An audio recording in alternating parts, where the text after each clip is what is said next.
Hai semua, Assalamualaikum warahmatullahi wabarakatuh. Perkenalkan, saya Haryani. Pada kesempatan kali ini, saya akan membahas mengenai kebijakan sosial dan lingkungan yang diterapkan oleh perusahaan di berbagai negara.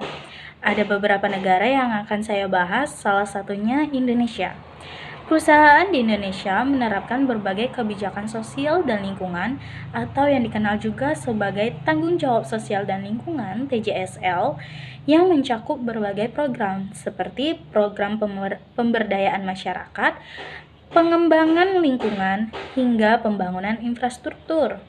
Tujuannya untuk memastikan kegiatan usaha mereka tidak hanya menguntungkan secara finansial, tapi juga memberikan manfaat bagi masyarakat dan lingkungan sekitarnya.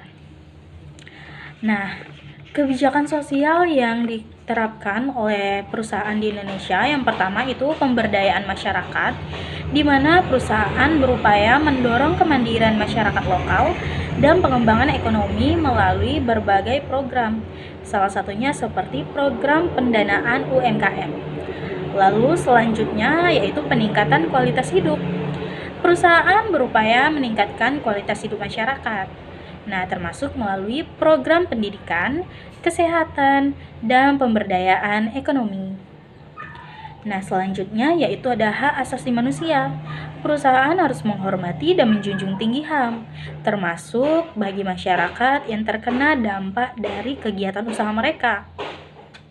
Nah, ada juga etika bisnis.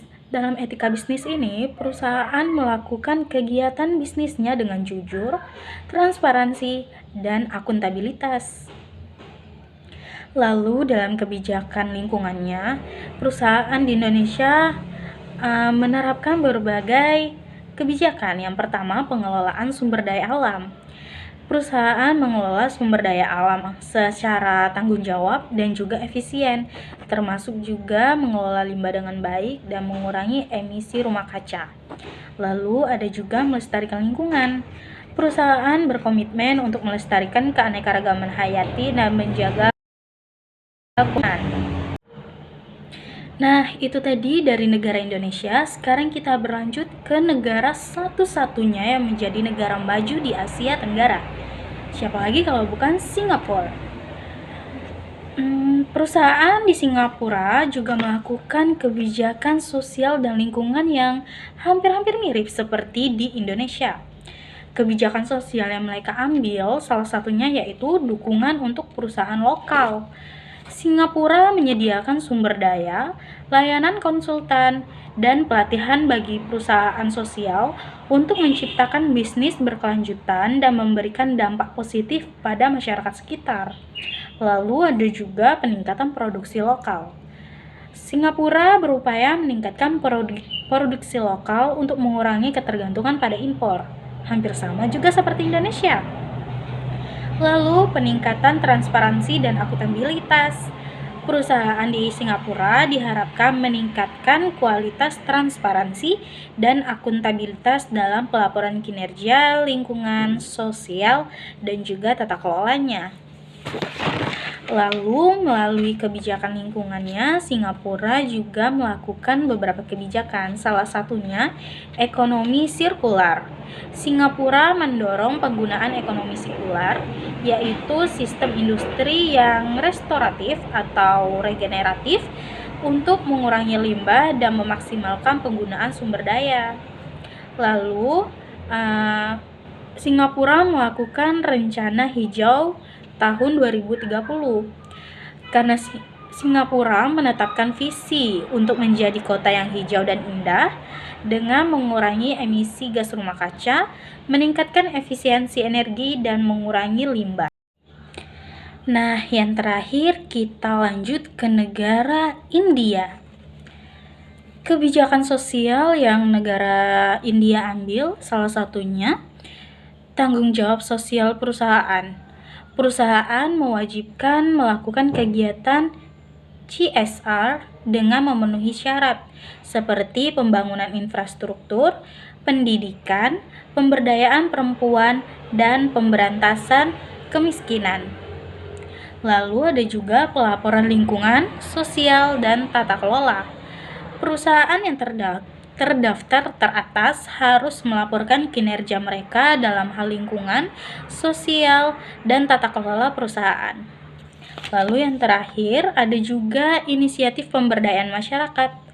Perusahaan seringkali berpartisipasi dalam program-program yang bertujuan untuk meningkatkan kualitas hidup masyarakat lokal, seperti akses terhadap air bersih, sanitasi, dan perawatan kesehatan. Nah, dalam hal kebijakan lingkungan, India menerapkan beberapa kebijakan, salah satunya CSR dan lingkungan. CSR di India juga mencakup kegiatan yang bertujuan untuk memulihkan lingkungan, seperti penanaman kembali, lalu pemulihan lahan, dan juga pengelolaan sampah. Lalu selanjutnya ada penilaian dampak lingkungan. Perusahaan yang melakukan proyek yang besar harus melakukan penilaian dampak lingkungan untuk mengidentifikasikan potensi dampak lingkungan dan mengambil langkah-langkah mitigasi. Baik, itulah tadi beberapa kebijakan sosial dan lingkungan yang diterapkan oleh perusahaan di berbagai negara. Dari ketiga negara ini dapat kita lihat ada beberapa kesamaan. Salah satunya seperti perusahaan melakukan berbagai program yang bermanfaat bagi sekitarnya seperti masyarakat dengan melakukan program pendidikan, kesehatan, dan pemberdayaan ekonomi maupun lingkungan.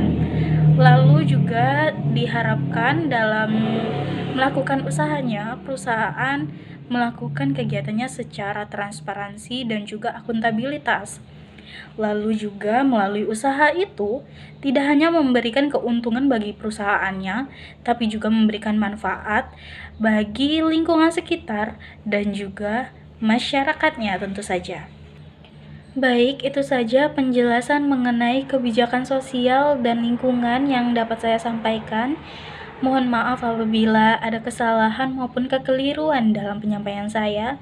Semoga ilmu ini dapat memberikan manfaat bagi kita semuanya.